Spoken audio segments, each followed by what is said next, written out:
The start of my journey to be an effective and confident communicator started when I moved to Australia in early 2020. Just like any other international student, I was full of excitement, dreams, and hopes. But everything came to a stop just based on one email I received from university. Just after my first week in university, I received an email that university will be moving from in-person learning to online learning indefinitely. The word indefinitely really caught me off guard because I didn't know that it was for 1 week, few weeks, 1 month, few months, or for my entire 2.5 years of university tenure. Before coming to Australia, I had thought that I will meet people from all over the world. I'll make friends from different countries. I'll meet teachers, experienced teachers from all across the world. But everything came to stop. In that moment, I was sad. I was nervous. I was frustrated and angry because things were outside of my control. I just had to surrender to the situation. I was literally living 2 minutes from university. I even spent extra money to live very close to the campus. But even though I could see that the building or the classrooms of my study, I had to sit in my room and study remotely. Imagine you move 10,000 kilometers with a lot of expectations, a lot of excitement, living your comfortable life, your family, your friends behind, investing a lot of money. But then you're not getting the experience that you travel so much for, change your entire life. That was me. The start of my journey was way rougher than I've ever expected for the first 2 years. Now, if I were to tell you the story with a flat tone, no expressions on my face, or zero emotions, would you feel connected? Probably not. This is what happens when you speak to your audience without expressions, without tonality, and without any emotions on your face. They won't feel connected. They will not feel whether you are sad in that situation or happy, or they will just move on. And this is the exact foundation principle that we're going to focus on today, tonality. Welcome to the part 4 of my 5-part series where I'm decoding all the 5 key foundation principles of becoming an effective and confident communicator.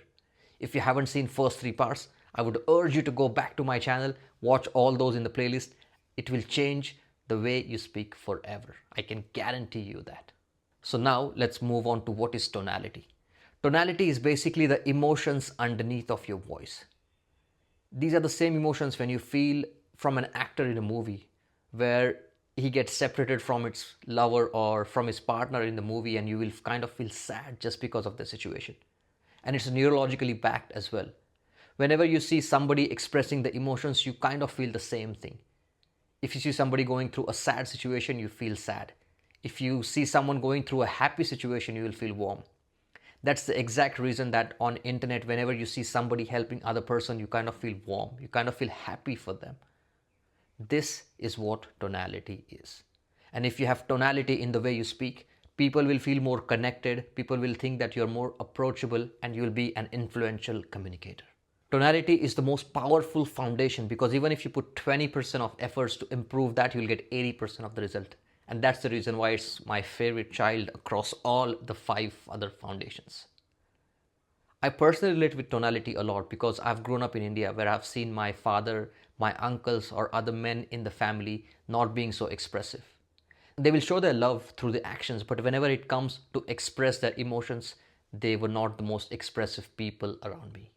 And that's what I've seen. I thought that it's normal. But when I moved to Australia, I saw a lot of expressive people around me. And then I decided that I should change this facet of my personality so that I can be the most effective and confident communicator in the room.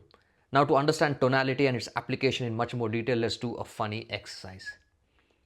Imagine that I have a very happy face and I say something very sad. For example, I lost my wallet. I lost my wallet. You see, there is a mismatch. Even though losing the wallet is not so good thing, and if I smile, your audience will get confused whether we should feel sad or happy in the situation. Same thing goes for other way around. If I have a sad face and then I greet people, good morning. Good morning. You know, this exercise might sound silly, but when you put that in the conversation, your audience will really feel disconnected and confused. And that's when it will rob you of your clarity or rob you of your influence when you speak. We, as humans, feel 6 types of emotions. sad, happy, fearful, surprised, disgusted, and angry. And in different walks of life, you come across all these emotions. And if you understand the science or the art of putting these emotions in the way you speak, you will be the most memorable speaker in the room. Now, to practice tonality, I'm going to give you a simple exercise which will let you unlock all of these 6 emotions. Pick any of your favorite book, pick any of the favorite paragraph in the book, and read each sentence with different emotion. Start with happy, then move on to sad, surprising, disgusted, fearful, and angry. Try this for a few weeks and let me know how it goes, and if you can manage to unlock all of these emotions in the way you speak. Now, towards the end of the video, I have a challenge for you as usual. I want you to record yourself, record your audio or video, whatever you're comfortable with, and try to see whether you are monotonous or whether you can unlock these emotional characters in your voice. If not, try this exercise I just showed you, that pick any paragraph from a book and read it with different emotions. What it will do is it will let you unlock all of these hidden emotions that is available in the world. And during this challenge, I want you to exaggerate the expressions. The reason why I said that is because if you, let's say, exaggerate the expressions by 120%, you will only get half of it when you speak normally in a conversation. And exaggeration makes the whole challenge funny as well, because if the learning curve is funny, it will be quicker, it will be more enjoyable. And finally, remember, tonality is what makes your conversation more alive. It adds emotions to the way you speak and people feel more connected. So make sure you focus on the tonality, and I'll see you in the next video where I'm gonna explain the 5th and the final foundation of effective communication. Thank you for watching. I'll see you in the next video.